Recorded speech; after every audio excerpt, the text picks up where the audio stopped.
Peggy 18.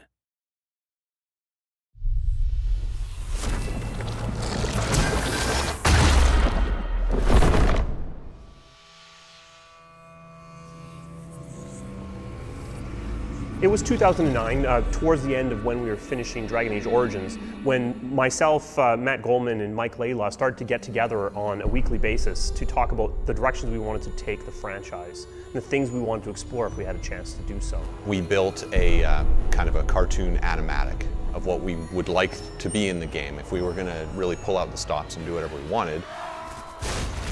It's actually very much like the beginning of the game. There's a conversation wheel, there's a dragon airstrike, you're a cool, badass warrior with spiky armor chopping Murlocs in half by the millions.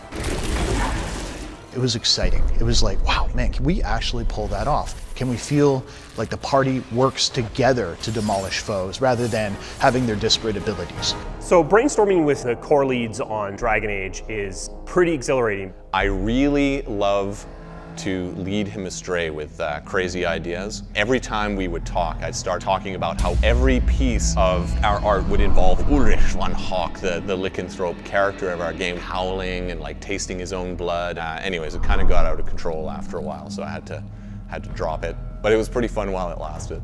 You know, the final beautiful touch of it was when we said, what if we could tell a story that was more personal? And that's where the idea of Hawk, the champion of Kirkwall, and that rise to power over a decade of history came out. Where Origins really shone by having this huge epilogue that had thousands of variations based on the choices you've made. Instead, we've moved that into the gameplay. People you've interacted with at the beginning of the game are going to have their kind of situations profoundly affected by their interaction with Hawk, your character.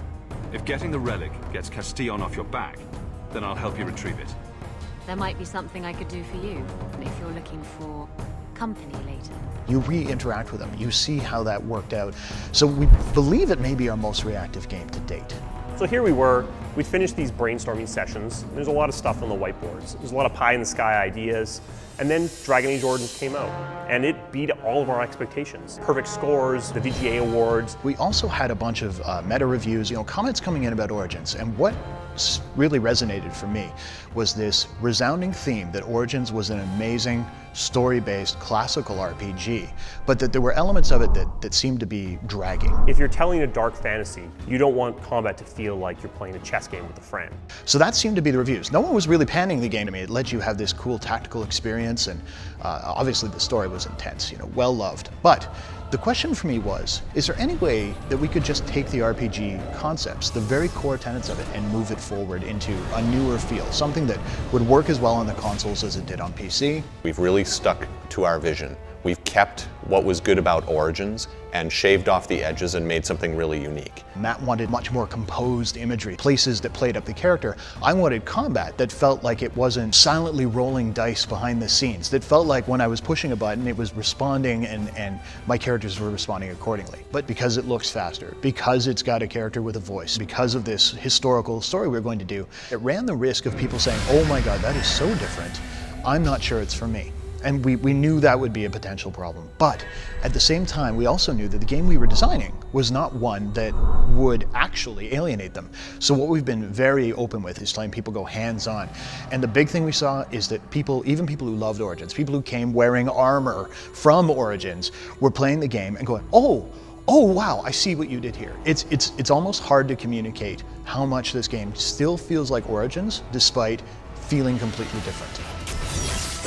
We're trying to make a game that we would love to play. We have the best in the biz running their teams and working really hard together to make this thing come true. Even when Origins was nearing completion, we had already started thinking about Dragon Age 2. We'd already begun sharpening that axe. So the moment they took the blinders off and said, okay, go, we knew exactly what we were making, we knew the exact vision we were trying to bring to the player.